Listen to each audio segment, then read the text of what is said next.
Hey everybody, thank you for joining us. Hopefully you guys can hear me. Welcome to episode 3 of the Protect Our Winners Outdoor State of Mind series. I'm Chris Davenport, professional skier, Protect Our Winners board member, and I am very honored to be joined by the Bank of the West's own Ben Stuart. Hi Ben, how's it going?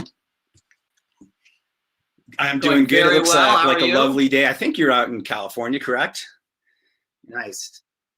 I am in California, and it is a good. We are going to be discussing the role that money plays in the world of fossil fuels. Where does it come from? Where does it go? And what can we, as climate activists, do about it? And Ben, it was an honor to spend some time with you last fall at our POW annual summit. We were down in Moab, Utah, beautiful canyon country. I was so excited that you came and you gave your great presentation. But I want to kick this off by giving you a little opportunity to introduce yourself and your connection to the outdoor state. What gets you fired up in the outdoors, you and your family? Well, you may be able to see behind me is the Marin Headlands outside San Francisco. And so I'm a big trail runner. I'm a horrible crash-prone mountain biker. And then I'm a try and keep up kind of skier. But here is definitely my drug is trail running in the summer, and then skiing in Colorado, mainly out. Nice. Where do you ski in Colorado? Wherever there is a free place to stay, and I'm very, very lucky that my friend Carlton has a place in Vail for many years. So I tend to go to Vail because that's where nice. We'll have to connect with you out here in Colorado. Let's talk a little bit about the involvement of money in climate change, how this whole thing works. I mean, you're sort of in the trenches, if you will, working at a bank. Where does this money pipeline? Let's just describe it to start off. Where does this thing go? Well, one of my favorite quotes is from Bill McKibben at 350.org. He says, money is the fuel on which climate change burns. And that's sort of a provocative statement. But the fact of the matter is that when a person or a business deposits money in the bank, it doesn't just sit there. It actually goes out in the world and does things. 90 cents of every dollar that gets deposited into a bank typically goes back out and finances things. And sometimes it finances something that you might be really psyched about, like a small business or a construction project. But sometimes it will finance something like a fracking well or an Arctic drilling well. And so it plays a huge role. It plays a huge role in financing, but then I would say anybody that has a 401k or a retirement account or even a little brokerage account or something like that, it also, shares in companies also impact stock price. And so investing in those companies, there's a role in money both on the investing side and also on the it seems like there's side. A bit of a blind spot there for the consumer. I know in my own personal experience as a consumer of financial institutions, whether it's where I have my credit cards or where I have my savings and checking accounts or where I have my mortgage, I have never asked the question, what are you guys doing with my money? And I'm kind of assuming that most of the consumers out there are the same. I mean, very few people are probably asking like what their money is being used for. So how did your bank decide that you guys weren't going to use the money that you were taking from your customers and put it towards dirty fossil fuels? On the tail end of the Paris Climate Accord, we've been owned by BNP Paribas partially or wholly for the last 40 years, and one of the largest French bank, one of the largest banks in Europe, on the heels of the Paris Climate Accord, they said we are going to be part of the solution, not part of the problem. And they've been around for a couple hundred years, and it's actually interesting. The way they think of it is they have a generational view of it. They don't really think in terms of quarters, and they go back 100 years, and they go. There was a time when banks did good things. There was a time when banks built roads and banks made sure that that crops didn't rot. And then somewhere along the way, banks kind of lost their way and they started focusing on the value of a transaction and not necessarily the impact that they're having on society. And so on the heels of the Paris Climate Accord, they said, we're going to be part of the solution. And they put a whole range of policies in place, everything from fracking to tar sands to Arctic drilling, even cigarette butts. And some folks have heard me talk about this are probably bored, but cigarettes, every single year the tobacco industry produces 4.5 trillion cigarettes. It's the #1 most littered item on the planet. It's a number, and they're all made of microplastic that end up in the ocean. So we decided on the heels of the Paris Climate Accord to stop. I think there's got to be some lessons to be learned from the behavior of the tobacco industry and the relationships to banks going back to the 70s and 80s and 90s there. Is that something that you guys have kind of taken cues from or looked at? I think we've looked we've looked at the strength of their lobby, and I think, you know, Right. What used to be at the tobacco lobby was a really strong lobby, and they used to be able to have a big impact. And now the tobacco lobby is not anything that anybody's necessarily that intimidated by, but definitely the oil and gas and fossil fuel lobby. Well, I was out on my daily bike ride today, and I was thinking about our conversation and the history of banking and fossil fuels. And I can imagine in some point in the late 1800s or turn of the 20th century, people like the Rockefellers understood that the relationship that they created with banks, JP Morgan or whoever it was back then, there was a lot of money for everybody to make. And it seems like that's where the roots of this whole thing were sown. You know, at Protect Our Winners, we're part of this new campaign. It's to stop the money pipeline campaign. I think we've got an asset we can throw up on the screen here for this campaign. It's you know, pushing to get big banks' money out of the fossil fuel industry and out of fossil fuel investments. What's your take on the campaign? There's a lot of different people and groups, organizations involved on this. Where do you see this Stop the Money Pipeline campaign going? I'm not sure I know where it's going, but I will tell you where it is. You know, I think particularly for U.S. banks, you know, it's a little sad. I shouldn't say it's a little sad. I think it's pretty sad that in the U.S., our largest banks, the largest U.S. domestic banks, are some of the dirtiest fossil fuel banks on the planet. And I think this is a place where we're really lagging.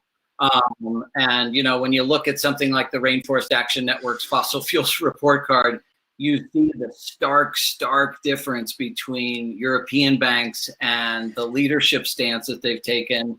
And unfortunately, the 3 largest U.S. banks are kind of shoulder to shoulder with some Chinese banks that really don't have very much environmental policy at all. And I think we could do a lot better. So what I love about the Stop the Money Pipeline is that I think it's trying to send a very strong signal to some of the largest financial institutions in our country that change is needed and desperately needed. It seems like, I mean, these large financial institutions, and you can just quickly throw in the statistic, how much money do those top 3 banks put towards fossil fuel extraction every year, give or take?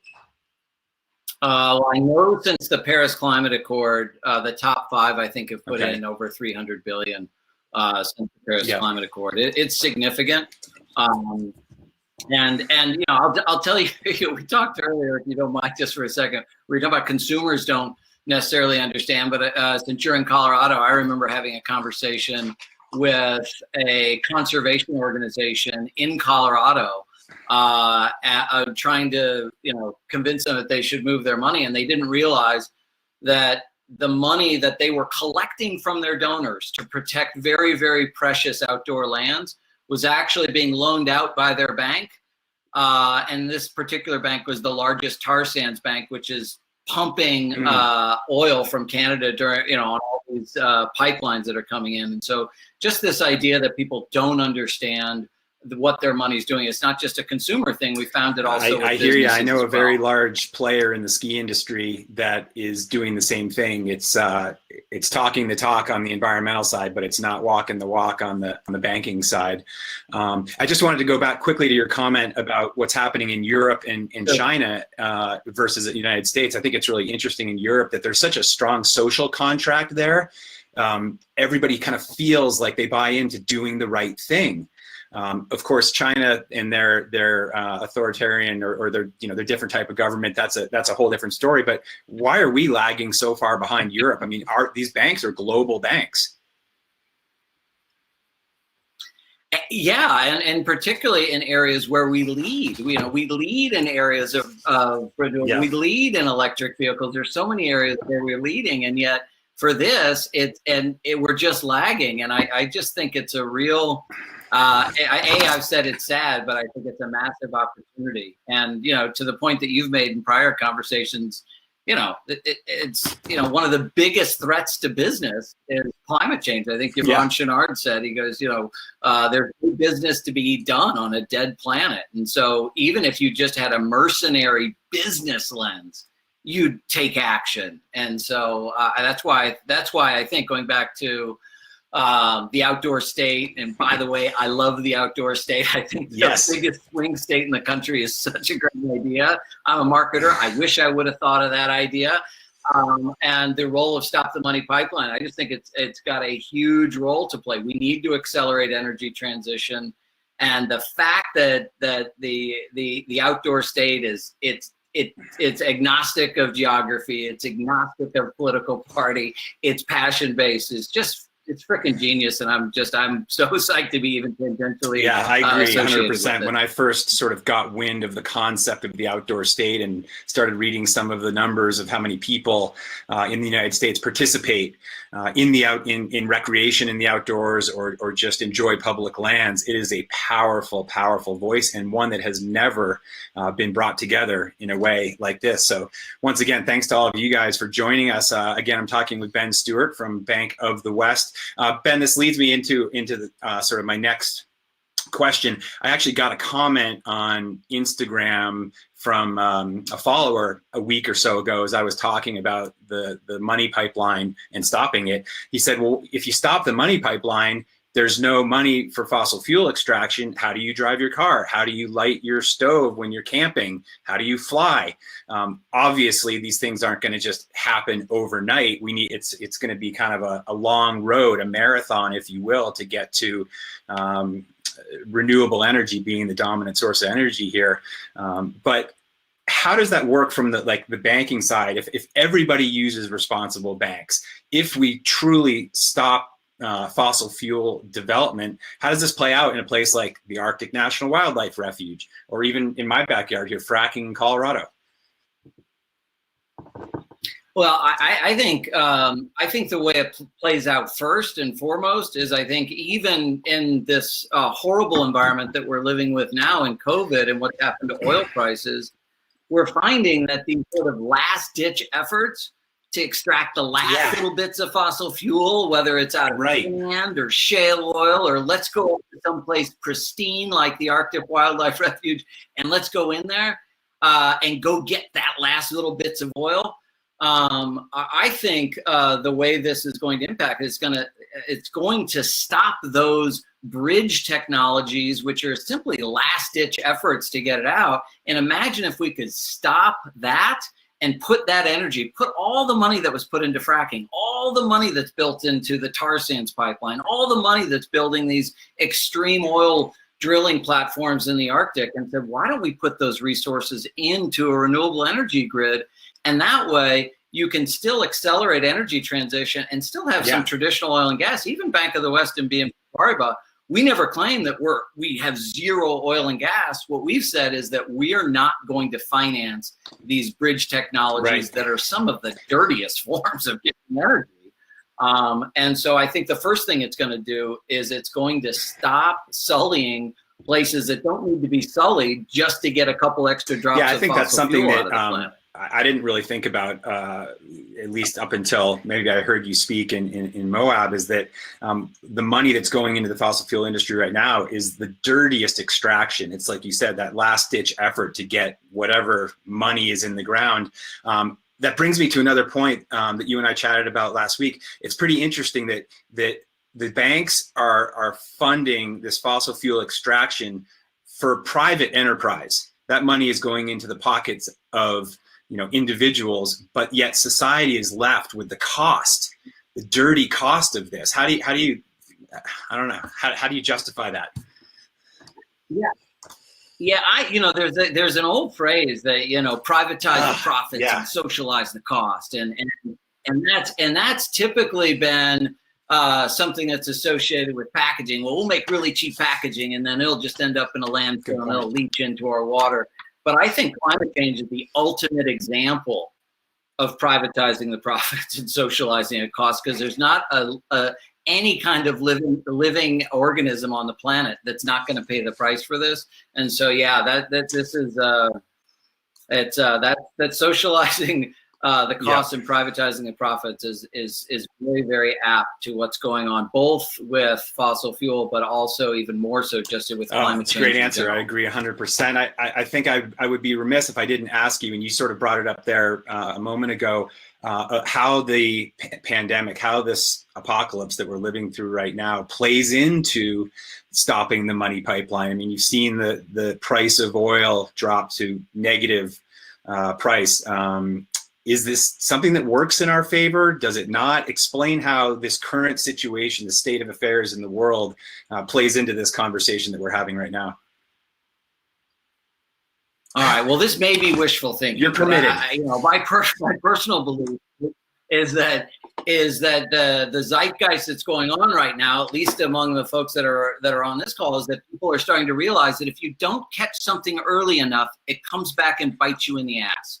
And I think climate change is one of those perfect examples as well. So I do think that there is a massive understanding that if you don't take care of nature and you don't take care of the planet, it's going to come back and get you. The very practical things that it's doing in terms of plummeting oil prices. Well, you're out there in Aspen. You know the western slope of Colorado as well as anybody, and you see how many fracking fields are empty. Fracking's really only profitable if oil is north of $50 or $60 a gallon. If oil is where it is now, those are all bankruptcies. And so I do think that there is potentially an attitudinal zeitgeist that helps accelerate this.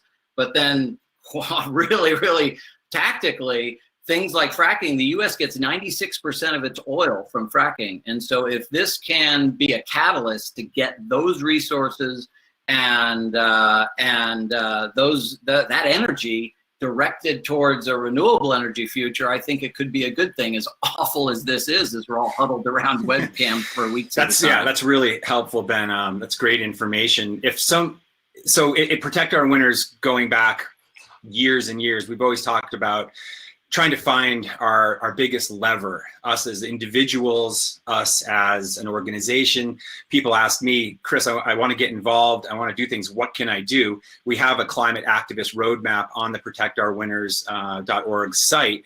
But beyond voting, which is extremely important and now more than ever, locally, statewide, and nationally coming up this fall, what can people do on the banking side of things? I mean, I guess the obvious answer is you cut your ties to a bank that may be using your money to fund fossil fuels. But give us some details, some insights into what people that are joining us here today and others can do.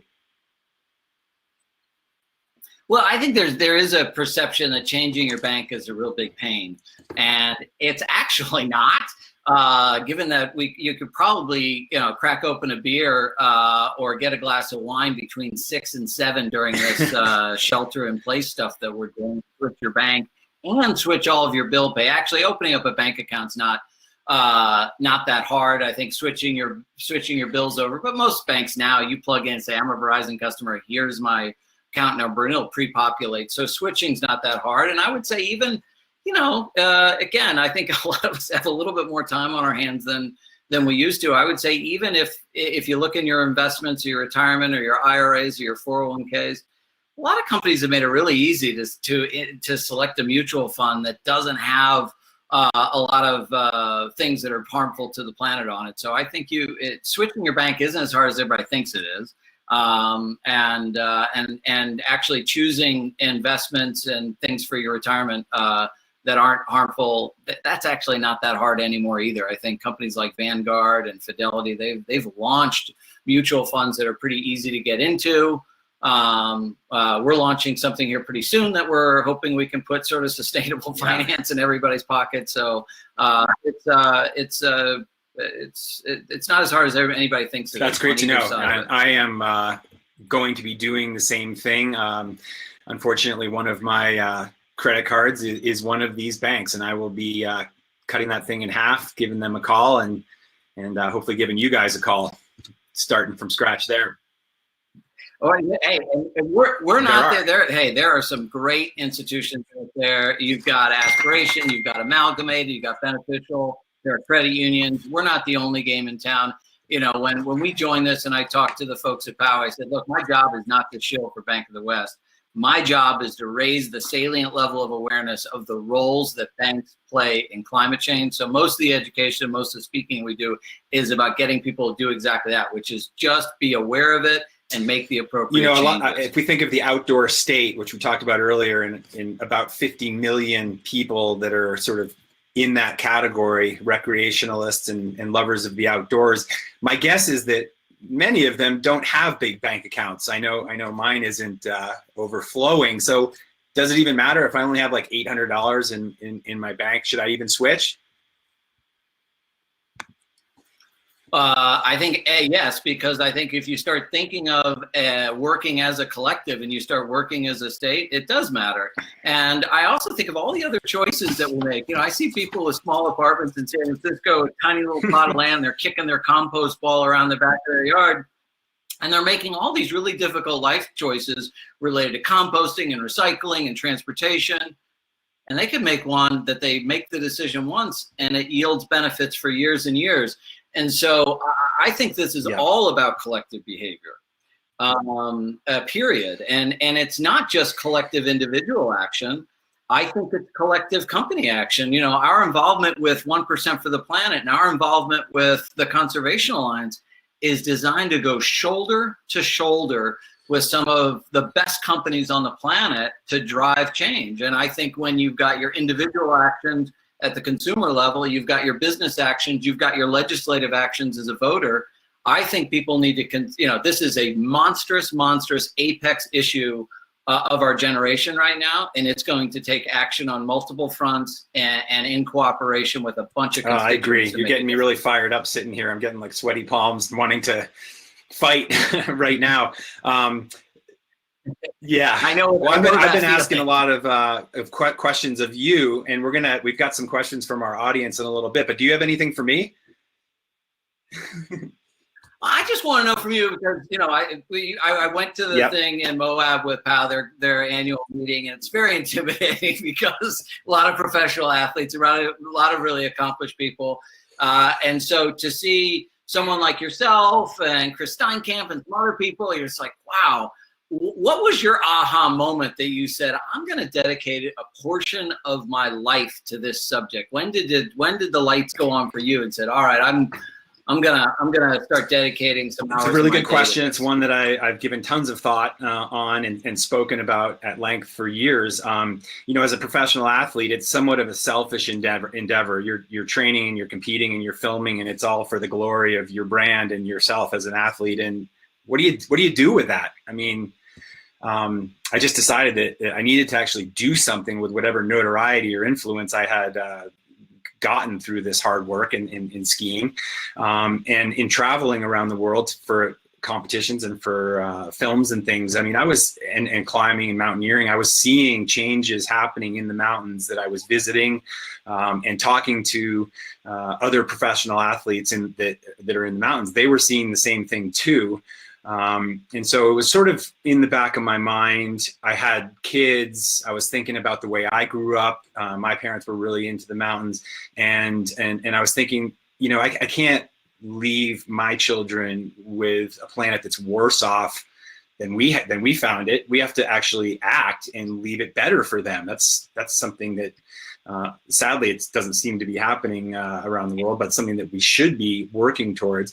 And then in 2009, I started talking with Jeremy Jones. I'd known him and his family for a long time, and Jeremy had started POW, and I said, listen, I'm really interested. I want to get involved. Tell me what I can do. And it just started this snowball effect, to use the proper analogy.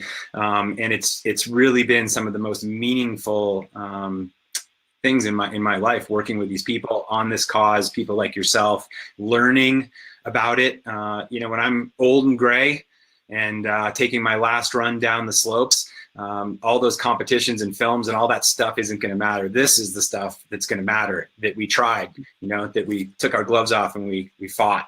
So yeah, that was my story. And it's ongoing.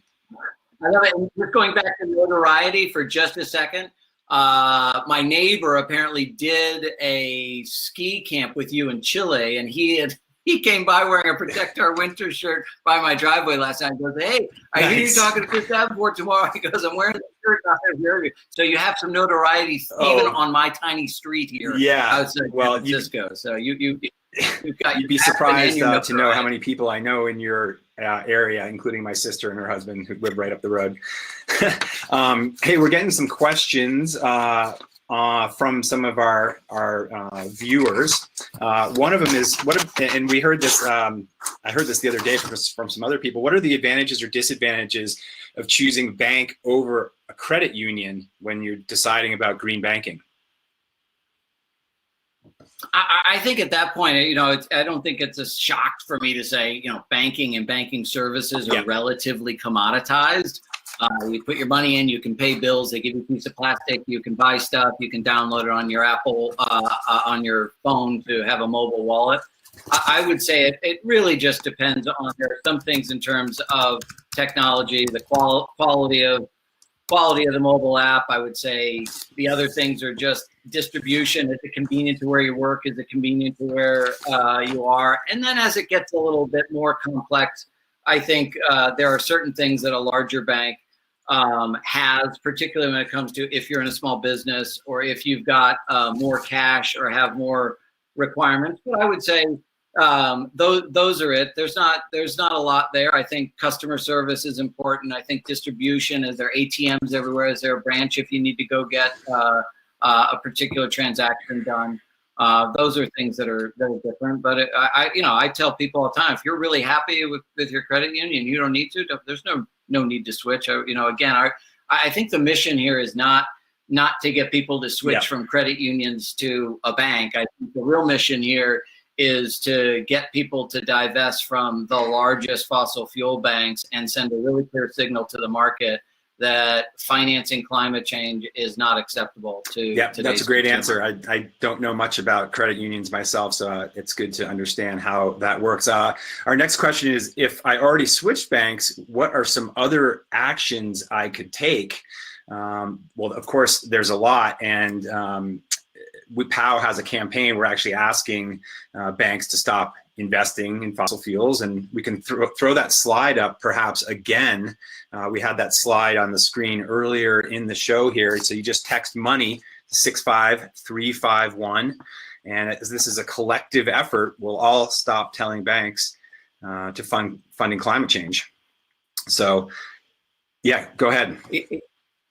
Yeah, the one thing I'd add there, I was actually picking up my son's glasses from an optometrist a few months ago, and I noticed that the optometrist had a lot of conservation magazines out. And I said, "Oh, are you an avid conservationist? Are you an environmentalist?" He goes, "Oh yeah, really deep." And I said, where, just out of curiosity, where does this business bank? And he named one of the dirty banks, and I said, well.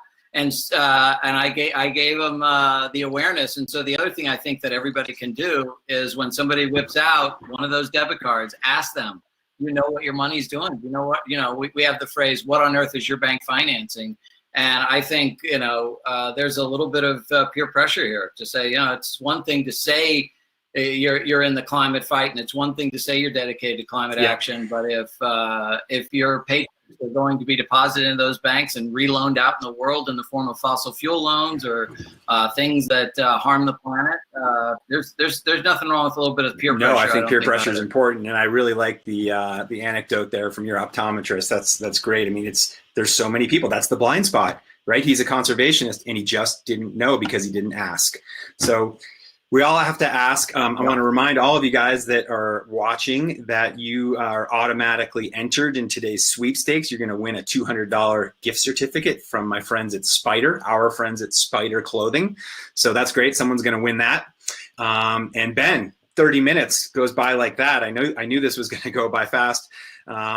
Anything else you want to add to the conversation before I give a couple notes before we roll our final video? No, I would just like to say, we've been involved with a couple of different organizations, and just the quality of people that protect our winters, the degree of knowledge they have, the degree of passion they have is just stunning. And I could not be happier with our relationship with POW, and that's no BS. Every time I intersect with somebody, whether it's on the street or in a meeting, it's just they're some of the highest quality people. And I say it on social media every once in a while, but since I've got a little bit of a bigger audience now, I'm just going to say it. This is just an incredible organization. The idea of the biggest swing state is brilliant, and I can't wait to see it. It is, absolutely.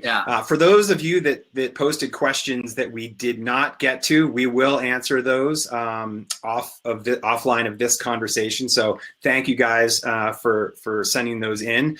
And if you want more information on the Stop the Money Pipeline campaign, just text money to 65351, or you can go to protectourwinners.org and click ACT. You're going to get more information there. So thanks so much for tuning in, you guys. We have another Outdoor State of Mind episode 4, that's coming up on Thursday, 5 p.m. Mountain Time on Thursday, and it's going to be a professional runner and my fellow Scarpa teammate Joe Grant. He's going to be talking renewable energy with Baywa Renewable Energy CEO Jam Atari. That is going to be fascinating. All of these have been great. Ben, thanks so much. Thanks for being here. Thanks for taking the time. I know you guys have been crazy busy with what's going on in the world and the needs of all of the people in the country for banking services, PPP, and all the stuff. So you're a busy guy. Thanks. You've got a great team, and it's been really fun talking with you. Before I go, we're going to leave you guys here with a video that was provided to us. It's going to give you a little more information about the Stop the Money Pipeline campaign. Check it out.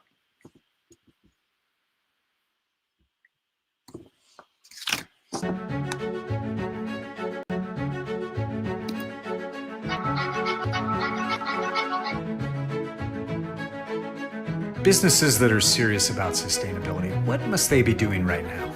Oh man, that's a tough question. You need to embrace sustainability and be transparent about your efforts, including packaging, transportation of goods, production, recycling or upcycling. The way we manufacture goods, the way we get our goods here. There are many corporations saying, by the year 2050, we're going to do X, Y, and Z. But the problem is that we only have 10 years.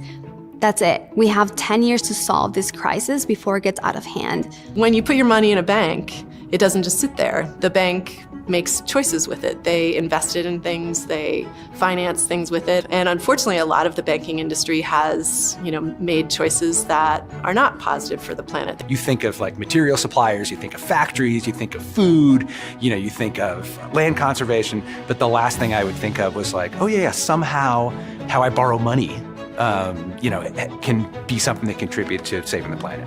Banks around the world, they're spending hundreds of billions of dollars investing in fossil fuel projects like Arctic drilling and extractive industries like tar sands and fracking. They have actually increased their investments in fossil fuels in the last several years since the Paris Agreement has been signed. They're taking our whole country and our whole world in the wrong direction. Obviously, where you're putting your money and how that bank is spending your money on things that are contrary to your values, well, that's a wake-up call for, I think, everybody. I think all of us as CEOs should be thinking more. This really actually brought to light things that I hadn't thought of. I didn't think to ask my banker where he's taking my money or the money he's earning from our interest. What is he doing with it? So what do you do now?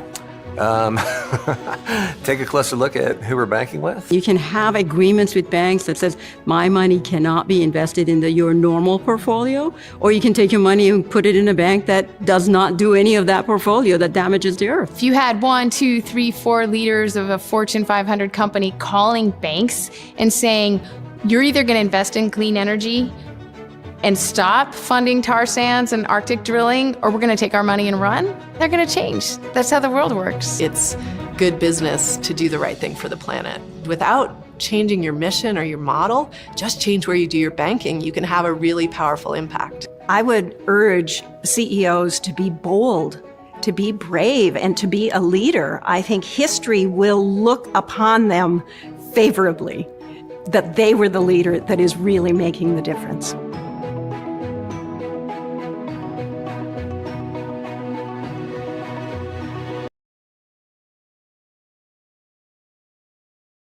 You guys for joining us here at Stop the Money Pipeline, episode 3 of the Outdoor State of Mind. Ben Stuart from Bank of the West was my guest. That was a fantastic conversation. You guys can get more information on protectourwinners.org. Also, you can go to the Bank of the West site. They have a lot of information about sustainability on there. I've learned a lot from it. So once again, next Thursday, 5 p.m. is episode 4, and you guys aren't going to want to miss that. For everybody here at Protect Our Winners, I'm Chris Davenport. This has been awesome. Thanks. We'll see you later.